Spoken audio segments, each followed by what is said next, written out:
apho azalwe khona ukuze nam ndimthathe ndiyokumnqula.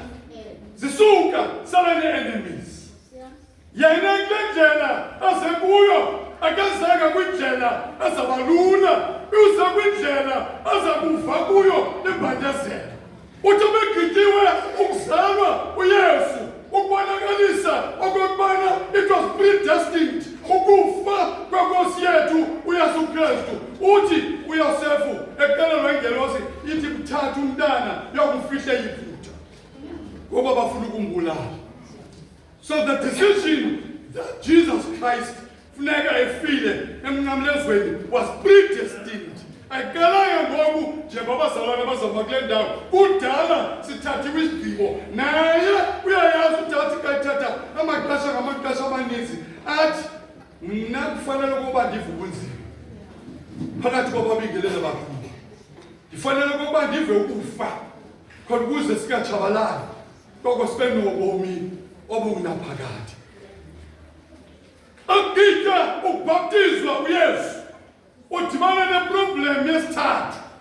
Uthi lapha emlanjeni eJordan akugqitywa ubhaptizwa kanti uSathane umlindile. Wathi jika lamatye abezisonke because uze emfazweni phakathi kukaThixo noSathane. So imeko yobheka emnqamlezweni kudala imiselwe ngokuze wahamba nomntana kayezalwa ekhayeni uThixo uhleli wagqiba ngayo. Yamazi ukuba lo mntana uzaba yintoni kwakuthiwa kuManowa uyawuba yintoni isiko lalo mntana. But izitshatsha zazingafiki entlokweni yakhe. So kufa oku ngemini sizohlala phantsi kwalo mnqamlezo yinto egqitywe kudala okokuba lo mfana funeka ehambe indlela ebuhlungu ayobethelelwa emnqamlezweni. But what is unfortunate is that uYesu abantu abamzise emnqamlezweni namhlanje ngaba bantu bebancedile. Amen. Ngaba bantu bebancedile. Abanye babo ngababingelela abakhulu. Bamenzela iyalenqe okuYesu funeka efile. They did not know but really in earnestly funeka uYesu efile. So that sizozuza usindiso. Singatshabalala. Namhlanje sizapha kule ndawo sizobona ifezekiswa into yokufa kwakhe emnqamlezweni ngokuma kwinkundla ezidivided into two. Inkundla zikaYesu zazimbili. Inkundla yasecaweni nenkundla yamaRoma. Le yasecaweni yeSanhedrin yafika ingakwazi ukumgweba uYesu uFokacharles Banda because they couldn't prove him guilty of anything. And yet they decided to but the case couldn't move on. But had the decision Babagabe Gogo as you are good Roma. That Begabin good Roma is still a Bababan. The Lishua is still a Pontius Pilato. Elona ete Lomdo and Nyani with governors as of today. Figure Pontius Pilate, or I saw a military training, or I got a semi-cosini, Peter, here today, Utunyana Buya, yes. But the problem, there was a clash between the Jewish law, or the Mosaic law, and the Roman law. Now, the understanding, Jacob Pontius Pilato, he did not understand the Mosaic law. The Mosaic law iti akwekungweba umuntu engenatyala. Kodwa bona they took a decision because babembona umuntu ofuna ukubhukuqa umbuso. Umuntu obhukuqa umbuso kwakuthiwa bakuphokelelwe amatye aqulutywe afe njengoNabhothi wase-Israeli. Now, but the most exciting thing about this thing, there was no witness in the case of Jesus Christ. Kwakuzwa kuye ngqo. There was no witness. A court, there must be witnesses. Secondly, there was no evidence. There was a court, evidence. The government evidence.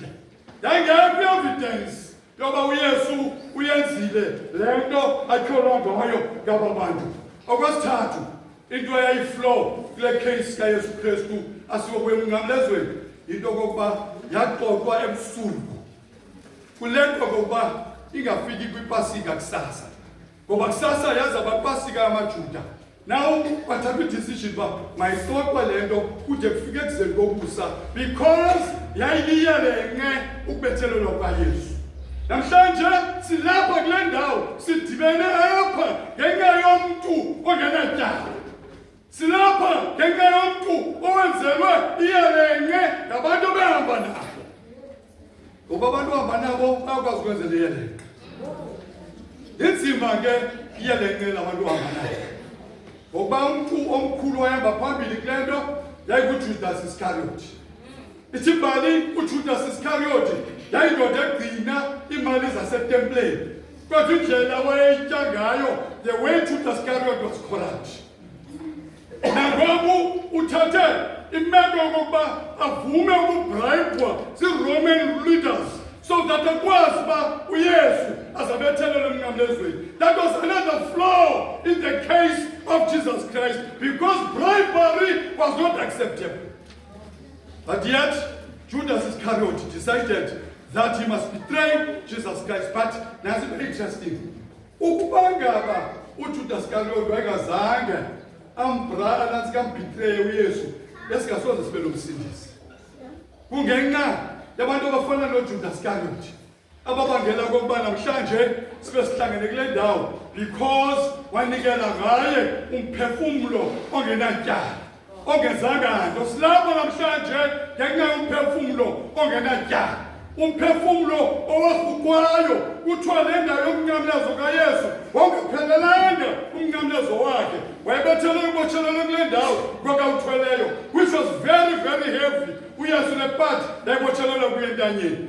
Bamba bemquluba bembetha. Nalapho kuthiwa that case was very unfair because umuntu akunawuthi umuntu engekagwetywa ube wena sombhoka umjikela. So the case of Jesus Christ was a case that was full of flaws in terms of both Mosaic and Roman law. Let me tell you mibini yayiklashana kubonakala ukubana lo muntu ugwetywa apha. Hence Pontius Pilate ekugqibeleni wathi mna andibona ityala lo muntu. Pontius Pilate couldn't take any decision because into yayimbetha there was no evidence. Uthi abuze kuye, nyani na wena unguye na ukumkani wamaYuda? Uthi yena nawe utsho. Now there's no witness, there's no evidence. So it was a flawless case, a case that was supposed to be thrown out of the roll of the court of justice. But because isigqibo sasithathiwe kwasekuzalweni kwakhe okokuba lo umele ukufa avuke ngenxa yabantwana bakwaSirayeli, there was no way to reverse the condemnation and the death of Jesus Christ. Engenakujikwa kwakumele ukuba aye emnqamlezweni. Yiva xa bemhlukumeza uYesu kuthiwa lo, the first charge of Jesus Christ was blasphemy. Blasphemy ke ukunyelisa. Bathi unyelise uThixo, wathi yena ungunyana kaThixo. Now that was a very heavy case. Uba uthi unyana kaThixo, baba bantu bemazi ba uThixo wayekhokhele uMoses. And therefore then they said this one must be crucified. Silapha ngenxa ke yezinto ezipeti umona abanye babemona la into bana wayevusa abantu amangcwabeni. Babenomona oba uphilise ngeSabatha. That was another case that was presented before Pontius Pilate. Balomntu lo nimega kule ndawo uphilisa ngeSabatha. Usiyathi uYesu akumelekanga noba yihashi xa libambekile ngomhla weSabatha ndilikhulule. Bathi kodwa umthetho kaMoses akuvumi kuba masenze nantoni na ngomhla weSabatha. And that was another serious allegation against Jesus Christ. Eyesithathu ile ye-exorcism. Exorcism ile nto kuthiwa umuntu uyaphilisa like amaRoma utshizwe kuyiwe endlini yako kutshizwe. That is exorcism. So this is another third serious allegation against Jesus Christ. Ngoba lo muntu wayesiyaphilisa, bathi uphilisa wabheleza bule. Inkokheli ya demons. And therefore then he can't be the Son of God. If uphilisa ngohlobo uthunywe kuBelzebub. So that was the third allegation against Jesus Christ. He had 3 serious allegations placed before the court of justice. Efuneka agwetwe ngazo. Silapha ke namhlanje. Yemfitshi yento ngenamsebenzi. Fitshi yento ngenamsebenzi. Yonke bengamelwanga nokugwetyiwe. Kwasibekwa abantu kwathoma kokhululwa eyona criminal uBarabbas.